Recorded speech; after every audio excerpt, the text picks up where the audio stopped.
close out this episode, I want to talk a little bit about the practical side. How do you Mhm. engage with your patient from with off scripts? Like, is that something you do in person? Is it some remotely? And then how would you determine the price point? And I know you direct to Blair's as one of the resource from Mhm. insurance standpoint. So I'm just trying to get a bit more practical so folks that are wanting to start something similar in their area, they can kind of follow some blueprint. Yeah. So let me see. With patients, how I usually interact with them, if I understand your question appropriately, is I actually try to be flexible.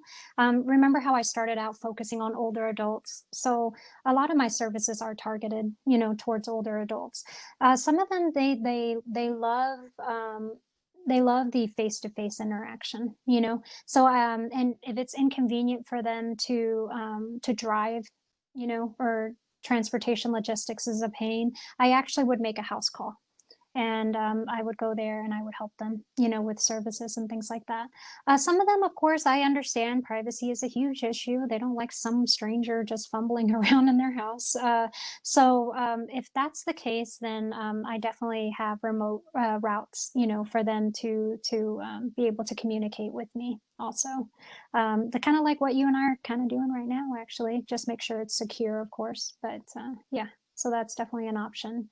What was your next question? I'm sorry, I know you had another Next question. question was in terms of blueprint, right? Like price point, how do you make it attractive price point for Yeah. is it dependent and like is it like a one visit type of thing or is it continuous relationship building that you do subscription? Like how, just trying to understand the model that you use for your business. So I think this is where probably Blair would be a good resource.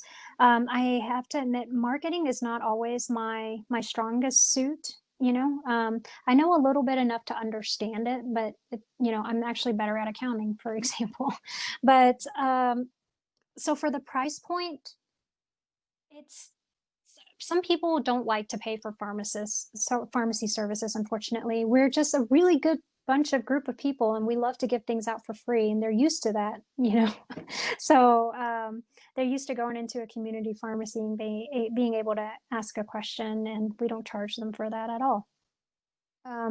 So what ended up helping me is I try to find ways to be able to bill their insurance. I don't know as much about billing, so I try to find, a way for a company to be able to do it for me.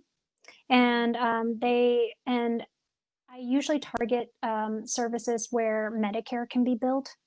So yeah, so then, because the older adult, they are on a set income, right? It doesn't fluctuate. And, if you tell them that they have to pay out of pocket for your services, no matter how valuable they think it is, they're not going to pay for it. They rather pay for groceries or their light bill. So that's why I do try to find a way to get their Medicare to pay for it. So. And you say you use a company to help you, which can you share what that company is? Yeah, sure. So at first, when I first started my business, one of the services I provide is a genetics interpretation. And the actually, if you go onto Blair, if someone wants to subscribe to Blair's services, she actually recommended RX Right at first, but that company is, I think, right now they're actually under they're being reviewed by the FDA to get FDA approval or something like that. So that right now their services, they're not providing it right now. But initially I was contracted with them, and they would tell you what criteria is necessary in order to get the insurance to pay for it. So they'll say, hey, are the patients on these drugs? Are the doctor thinking about putting the patients on these drugs? Or are the doctor has the patient been on these drugs in the past? And also, like, what diagnosis codes? For example, antidepressants, as we know, people who have tried multiple antidepressants and have not had, the antidepressants hasn't helped them with their depression. It's not in remission. That some of them actually seek out this service. Mm. And insurance actually have a higher likelihood of covering for patients who are on antidepressants, for example, or have the diagnosis code for a mental condition or mental illness than another type of medical condition. I hope that kind of helps answer your question a little. It does. I think that helps folks. And I know, so I'll include some of the, well, not some, I'll include the links regarding the books that we mentioned and also the resources to Blair, because I've actually also following Blair right now. And Hmm. she's very active, and I think she's been very helpful to a lot of our pharmacists. Yeah. So as we close, and I really appreciate your sharing about your business and the struggle and the highlights, so that's awesome. What are three tips that you would give to folks? And I know you kind of dropped them throughout the session. Three tips as someone who's wanting to start a business in pharmacy. So first off, I think I emphasize more than once, be good to yourself, right? Make sure you find time to do the things that you love. Um, there are some weeks I'm still kind of bad at that. Some weeks I'm better, some weeks I'm not. But the thing is in the effort, right? Just make sure to remember to try your best to do that. Um, I think second is don't forget the people around you. Even though I started this business out and it was in my brain, I think you've noticed that I definitely use my family and my friends to support me. And if they are not able to help me with something, they know people who can. So definitely use your network. Not only are they good for some emotional support, right? They're also good for tips and advice and introducing you to people.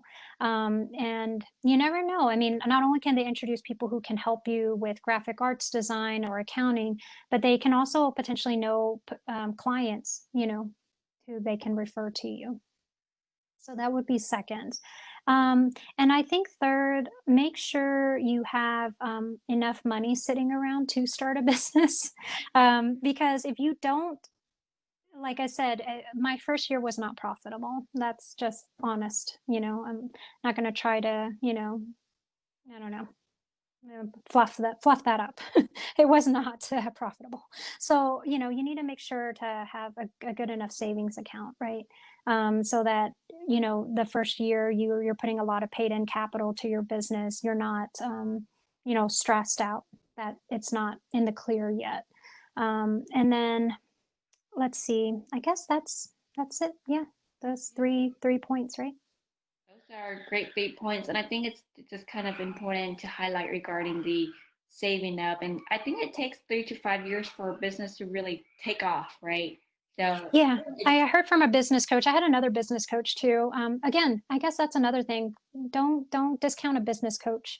They actually help. They're that support person you can bounce ideas off of. And actually, I think that's when I started becoming more aware that I wasn't having work-life alignment.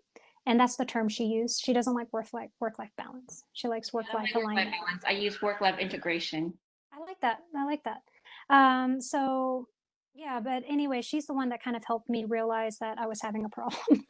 So, but yeah, that's the term she used, and I'm sorry, where was I going with this?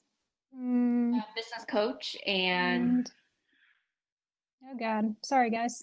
you're good. No, we were talking about having someone who helps us along the way and having a business coach you mentioned just to help you with that aspect.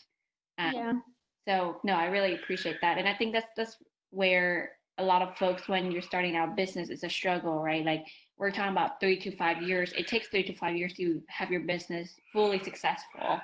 yeah, there you go. Thank you for reminding me. So she's the one that I'm trying to say my business coach agrees with you. She says that the first year is very hard. The third year is also very hard. And then the fifth year is hard too. But every time those are like milestones, is what she said. And every time your business is able to make it through the first marker, that third marker, and that fifth marker, especially after the fifth marker, then your business is there to stay if you want it to stay. So I agree with you. Thank you for pointing that out. Oh yeah, fourth one. Make sure you find a way to get health insurance. So I'm lucky. I have a husband who has a full-time job, so I was able to jump on his health insurance. Um, Very true. yeah, so that's it. I promise. No more tips.